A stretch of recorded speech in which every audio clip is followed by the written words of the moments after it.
ሰላምና ጤና ከእናንተ ጋር ይሁን እያልኩኝ የዛሬ ቪዲዮን ጀምራለሁ። ሰላም ጤና ይስጥልኝ ውድና የተከበራችሁ የማለዳ ኢንተርቴይንመንት ቤተሰቦች እንዴት አላችሁልኝ? እኔ እግዚአብሔር ይመስገን በጣም ደህና ነኝ። ዛሬም አዳዲስ ነገሮችን ይዘን መጥተናል። እንግዲህ ከሰሞኑ አነጋጋሪ የነበረው የብርቱካን ጉዳይ ትላንትና በፋና ቴሌቪዥን እና በኢትዮጵያ ቴሌቪዥን ዶክመንተሪ ተሰርቶለት መጥቷል። ይሄ ነገር ደግሞ ከሁለት ቀን በፊት እኔ በለቀኩት ቪዲዮ ላይ አንዳንድ የፖለቲካ ጋዜጠኞች እያወሩት እንደነበረ ነግሬያችሁ ነበረ። እንግዲህ በጣም በፍጥነት በሚባል ደረጃ ዶክመንተሪው ተሰርቶ እንግዲህ ለህዝብ ቅርብ ሆኗል ማለት ነው። ይሄስ እንዴት አያችሁት? አንጋፋው የተንቀሳቃሽ ላይብረሪ በመባል የሚታወቀው ገነነ መኩሪያ ሊብሮ ካረፈ 1 ዓመት ሆኖታል። በአንድ ዓመት ውስጥ እንግዲህ በጣም አነጋጋሪ የሆኑ ነገሮች እየመጡ ነው። የገነነ ሊብሮ አሟሟት እንዴት ነው? እንዴትስ ሞተ ብለን ከዚህ በፊት ጠይቀናል። የዛሬ ዓመት አካባቢ የሰው ልጅ ቤት ንብረት ልጆች እያሉት እንዴት ሆቴል ሊገኝ ቻለ? ራሱን አጠፋ በማለትም ብዙ ነገር ሲባል ነበረ። እንዴት ሆነ? ራስስ የማጥፋት ችሎታው ነበረ ወይ? በምን ሁኔታ ነው? የጤና ሁኔታ በምን ላይ ነበር የሚለውን እሱን በዝርዝር የምናይ ይሆናል። እንግዲህ በጣም ቦርጬ በመባል እንግዲህ ቻሌንጅ ሄዶበት የነበረው የኢትዮጵያ ብሔራዊ ቡድን አምበል አስቻለው ታመነ የሁለት መንታ ልጆች አባት መሆኑን እንግዲህ ከግብጽ በኋላ ተነግሯል። የኢትዮጵያ እግር ኳስ ፌዴሬሽን እና ዋና ጸሐፊ አቶ ባህሩ ጥላሁን እና የብሔራዊ ቡድኑ አሰልጣኝ መሳይ እንግዲህ ትላንትና ጋዜጣዊ መግለጫ ሰጥተዋል። ምንስ ነበረው? ምንስ ተገነዘባችሁበት የሚለውን ወደ እናንተ ይዘን መተናል ማለት ነው። የብርቱካንም ጉዳይ በሰፊው የምናወራበት ይሆናል።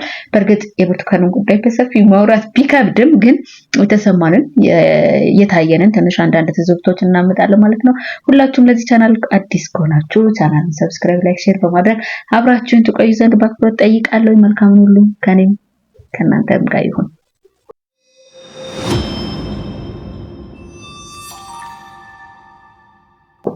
እንግዲህ ወደ መጀመሪያው ስንገባ ከደስታን ጀምር መሰለኝ አይደለ? ከደስታ ብንጀምር ይሻላል። የኢትዮጵያ ብሔራዊ ቡድን አምበል አስቻለው ታመነ እንግዲህ ከግብጽ መልስ የመንታ ልጆች አባት ሆኗል። እንኳን ለዚህ ያበቃ ክላለው። በዚህ ሳምንት እንግዲህ ሁለት ታዋቂ ሰዎች የመንታ ልጆች አባት ሆነዋል ማለት ነው።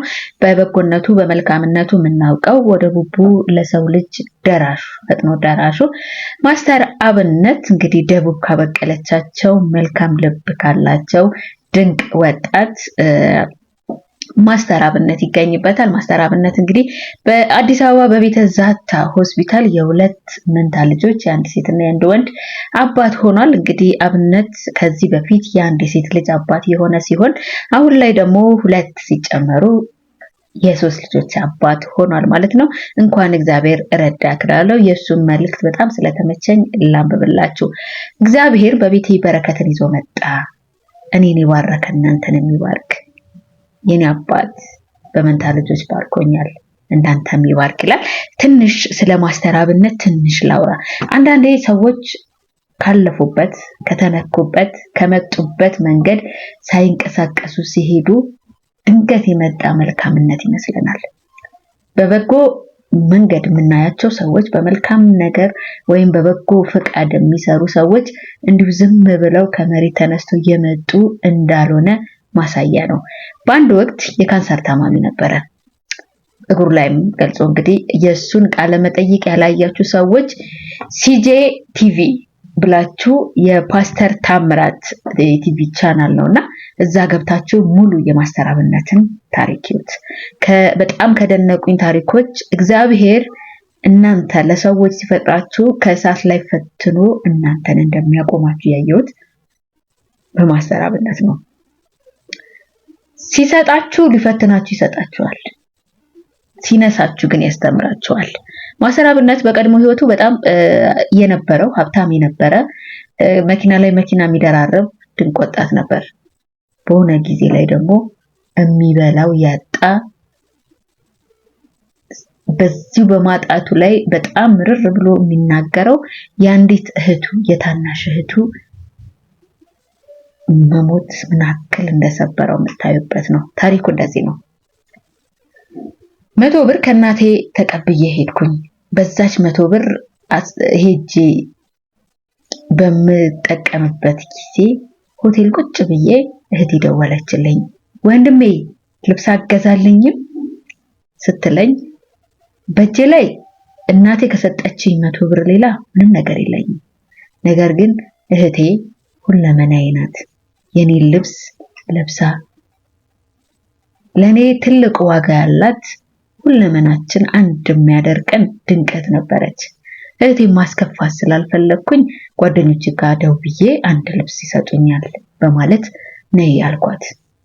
እዛው ካፌ ላይ ጠበቅኳት፣ አትመጣም። ጠበቅኳት፣ አትመጣም። ጠበቅኳት፣ አትመጣም። መጨረሻ ላይ ስልክ ተደወለልኝ። እህቴ መሞቷ ተነገረኝ። በጣም ነው የደነገጥኩት። ለብቻዬ የታመምኩባት፣ ለብቻዬ አምቄ ቁጭ ያረኩባት፣ የልብ ህመም እንዳለባት እንኳን ለማናቸውም ሳልነግር እኔ እግዚአብሔር ሲረዳኝ እግዚአብሔር ሲፈቅድ አሳክማታለሁ ብዬ የያዝኳት ድንቅ እንቁ ነበረች። ማመን አልቻልኩም። ሆስፒታል ሲሄድ ሞታለች። በተሰበረ ልብ ባዘነ አይምሮ እህቴን ቀበርኩ። ከዛ በኋላ ግን ከእግዚአብሔር ጋር አንድ ቃል ተግባባን።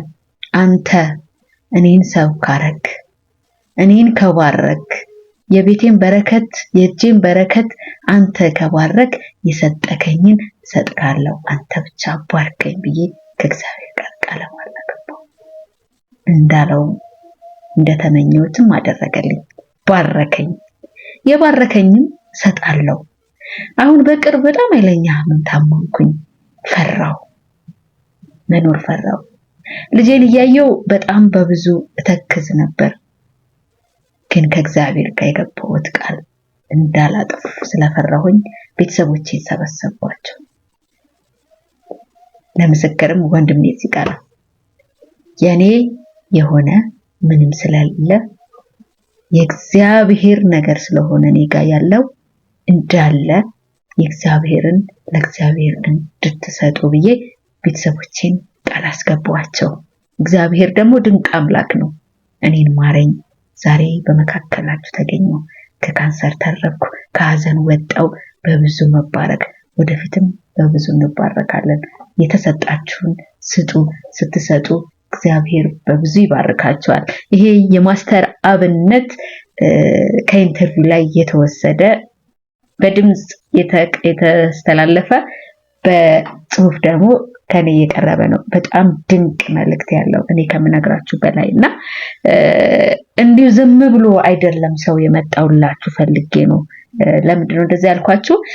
በጎ የሚሰሩ ሰዎች የምታያቸው ሰዎች የሆነ ነገር ተነክተዋል፣ የሆነ ነገር አለ ውስጣቸው።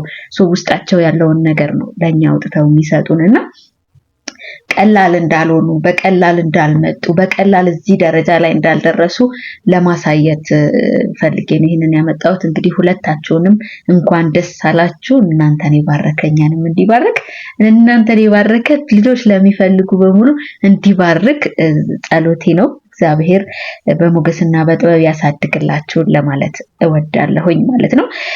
እንግዲህ የዛሬ 1 አመት እንዲያውም በዛች ወራቶች አይናለም ጋዜጠኛ አይንዬ ከኢቲቪ፣ አስፋው መሸሻ ከኢቢኤስ እንዲሁም ገነነ ሊብሮ መኩሪያ ከሊብሮ ጋዜጣ እንዲሁም ደግሞ ከአሻም ቲቪ ያረፉበት እንዴት ነው ምንድነው ለጋዜጠኞች የመጣው መቅሰፍት ብለው ብዙ ጋዜጠኞች ሲያማሩበት የነበረው የድንገት የተሰማው የገነነ መኩሪያ ሊብሮ አሟሟት ነበረ። ገነነ መኩሪያ ሊብሮ እንግዲህ በብዙ የስፖርቱ ዘርፍ ወይም ደግሞ በአብሶ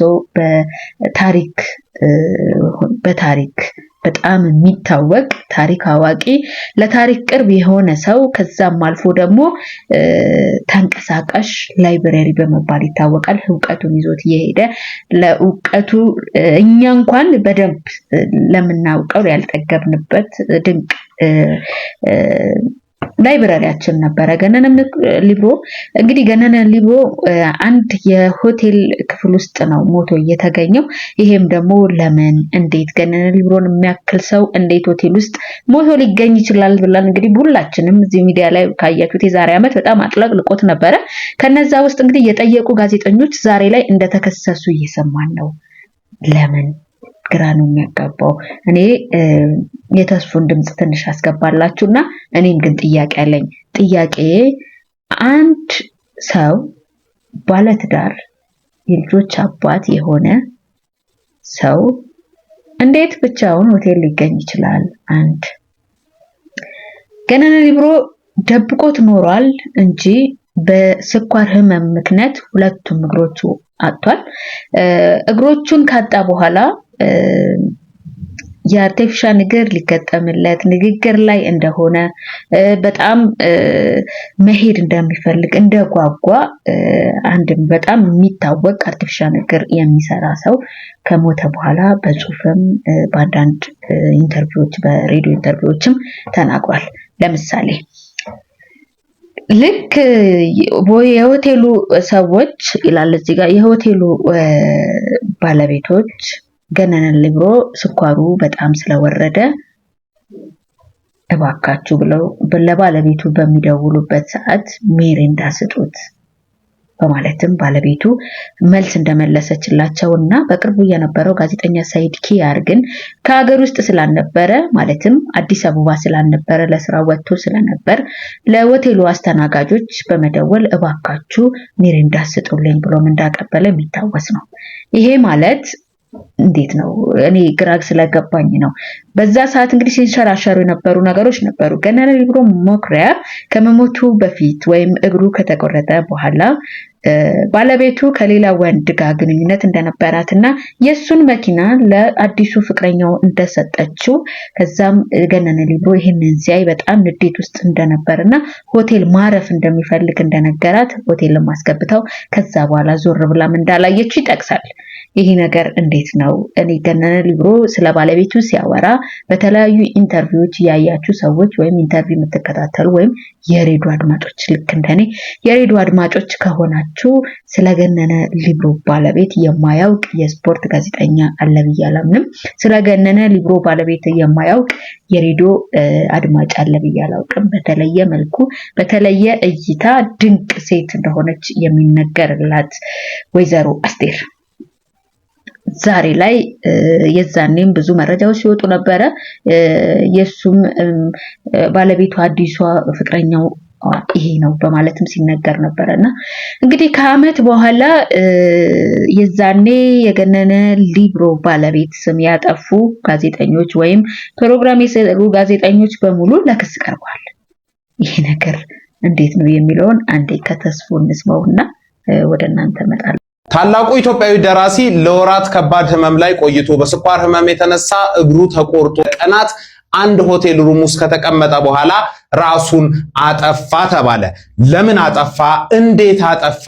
ከጀርባስ ምን አለ? በሰዓቱስ ያለው ነገር ይብራራልን ብለን የጠየቅን ጋዜጠኞች ደግሞ ከአንድ ዓመት በኋላ በገዛ ባለቤቱ ተከሰስን፣ ስሜን አጥፍታችኋል ተብሎ። ነገር ግን እስካሁን ድረስ የዚህ ሰው ደም አልጠራም። እንዴት ሆነ? የተሰጠ መግለጫ የለም። በተደጋጋሚ ባለቤቱም በራሱ የፌስቡክ አካውንት ትጠቀማለችና መግለጫ እንሰጣለን ብላ ጽፋ ነበር። ነገር ግን እስካሁን ምንም የተባለ ነገር የለም። ይህ ታላቅ ደራሲና ጋዜጠኛ ሁላችንም የምናውቀው ገነነ መኩሪያ ሊብሮ ነው። በአካል አንድም ቀን አግኝቼው አላውቅም።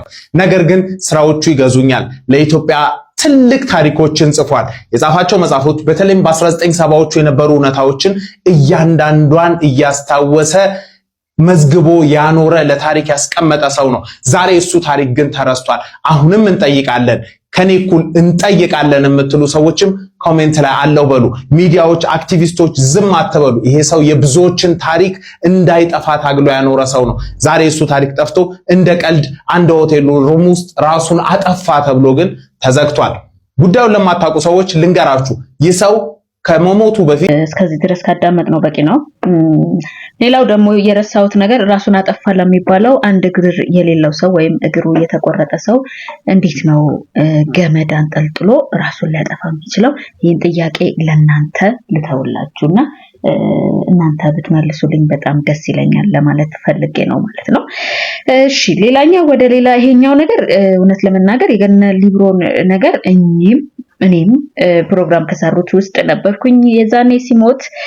ከዛ በኋላ ደግሞ ብዙ ማለት ብፈልግም ማለት ያልቻልኩበት ምክንያቱም አንዳንዴ የሚዲያ ኤቲክሱን የምታውቁ ከሆነ ወይም ሚዲያ ላይ ምን አይነት ነገር ነው ማውራት ያለባችሁ ምን አይነት ነገር ነው መቅረብ ያለበት የሚለውን ነገር የምታውቁ ከሆነ ፈሪ ትሆናላችሁ። ምክንያቱም ከሬዲዮ ቀረብ ያለ ግንኙነት ሲኖራችሁ የሚዲያ ኤቲክሱ አይፈቅድም።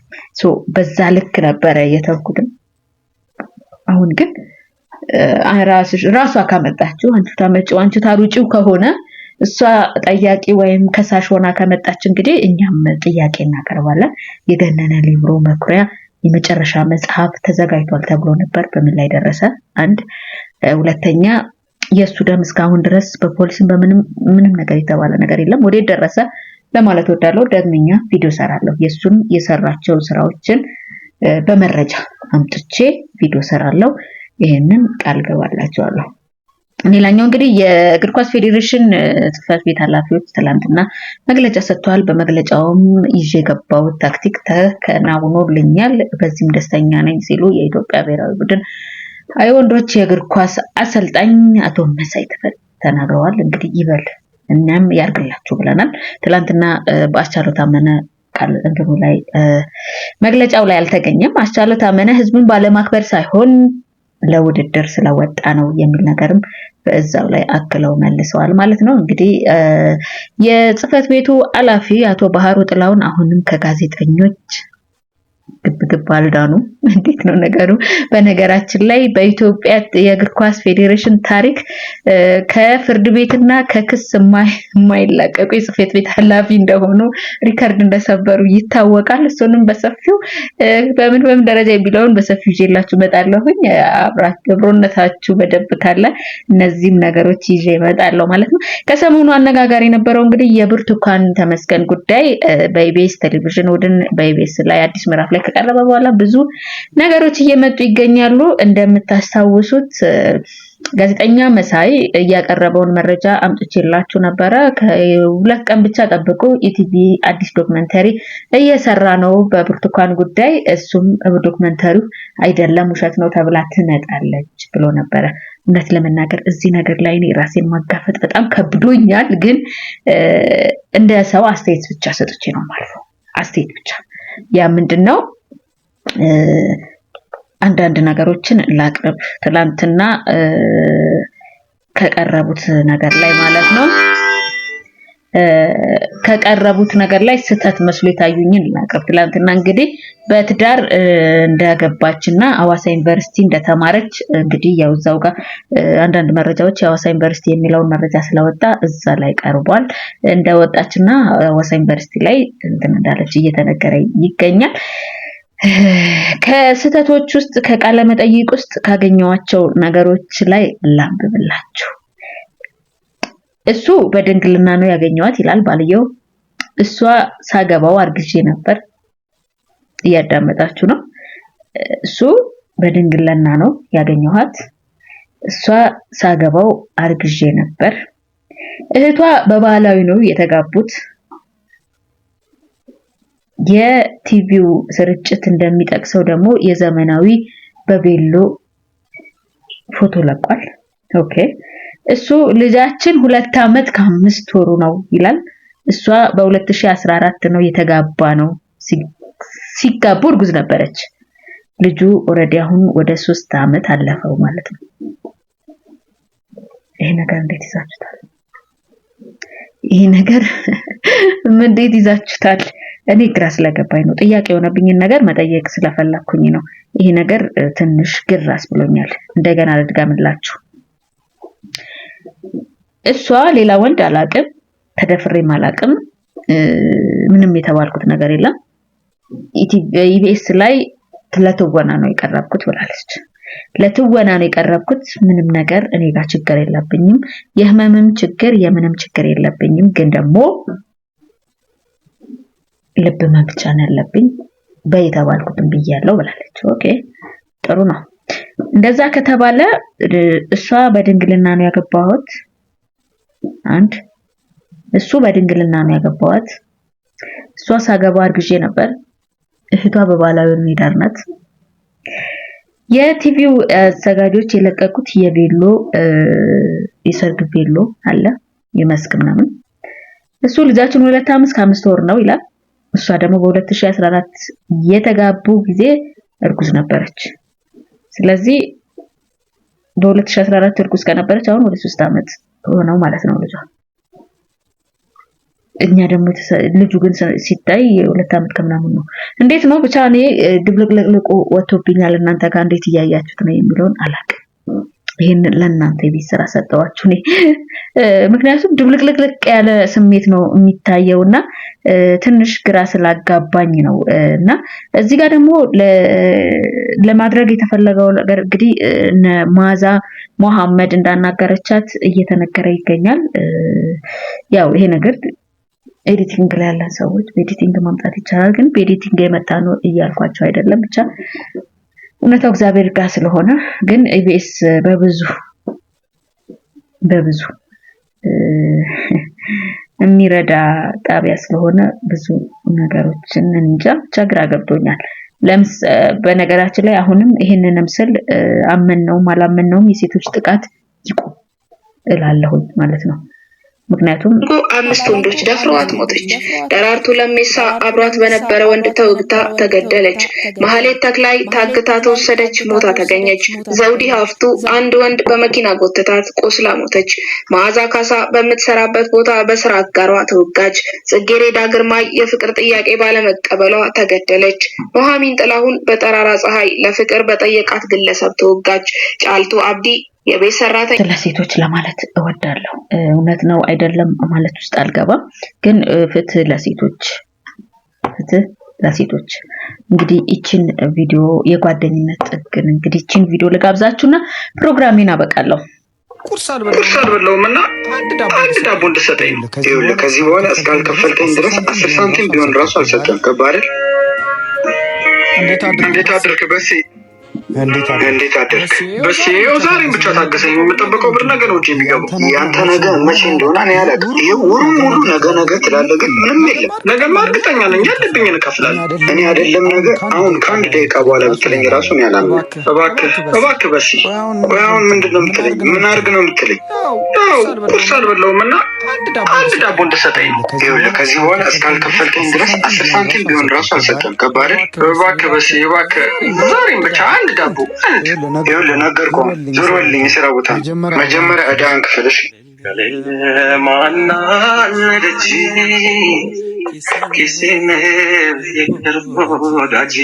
ቅዱሴ ብሩኬ ፒስ ነው። እንዴት ነህ? እኔ እኮ በጠዋት አትነሳም ብዬ እኮ ነው ያልደወልኩልህ።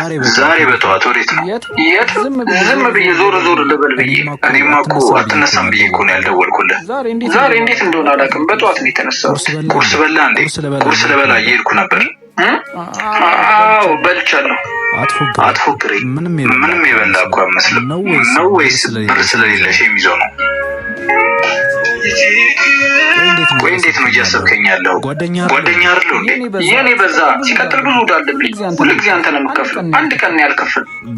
በጣም ትገርማለሽ። ቆይ ጓደኝነት በተሸጋገርን ጊዜ ካልተደጋገፍን ምኑ ላይ ነው? እኔ ጓደኛ ኮኜ ሼም ይዘኛል ትላለህ? ከዚህ በኋላ እንደዚህ ብትለኝ የምር እንቀያየማለን። እሺ ጓደኛ አልልህ።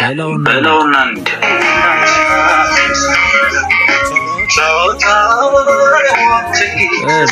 እስኪ ወተት ስጠኝ። ስንት ላድርግልህ? አንድ ስጠኝ። እሺ እኔ የምልህ ጓደኛህን እስኪ አንድ በልልኝ። ሱቄን እኮ ባዶ አደረገው ማለት ይኸው ተበድሮኝ ዛሬ ነገ እያለ እኮ ወር አለፈው። ጭራሽ ሱቄን ባዶ አድርጎት አሁንም ብድር ብሎ ይመጣል። ምን? እኔ እኮ እንደተበደረ አላውቅም ነበር። ያው ታውቅ የለ ስራ እኮ ጠፍቶ ነው። እሺ ስንት ነው ያለበት? ኧረ ተወኝ እስኪ 2500 ብር ነው ያለበት።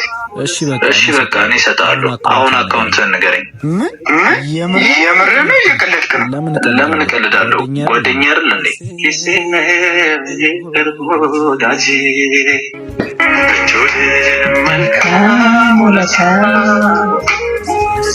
ብሩክ ና ወይኔ አሁንም ብሬ ከየት አምጥቼ ነው የምሰጠውሽ? በችግር ጊዜ መከታ የሚሆነ ጓደኛ ስላለ እድለኛ ነህ። ዕዳህን ሲከፍልልህ ለአንተ ብቻ ሳይሆን ለእኔም የተረፈው። የማይኔን የተከፈለው ቅዱስ ነው የከፈለው። አንተንም ገላገለ እኔንም ገላገለኝ። የጀንበር ግባት የዶሮ ጩኸት ጓደኛዬን ነባሩ ሽረት። እንደዚህ አይነት ስሜት ያሳለፋችሁ ሰዎች አላችሁ? እንደዚህ አይነት ስሜት ላሳለፈ ሰው ህይወት እንዳተረፈላችሁ ነው የምታዩት። እንደዚህ አይነት ሰዎችንና እንደዚህ አይነት ሰዎች እስቲ ጓደኛ ካላችሁ ሚሽን አድርጓቸው። በጣም ነው የማመሰግነው። የዛሬ ቪዲዮ ይሄን ይመስል ነበር። እባካችሁ ላይክ፣ ሼር፣ ሰብስክራይብ እያደረጋችሁ አብራችሁኝ ትቆዩ ዘንድ በአክብሮት ጠይቃለሁ። ቤትኒ ከማለት ኢንተርቴይንመንት መልካም ሁሉ ከእናንተም ከኔም ጋር ይሁን። ሰላም ሁኑ።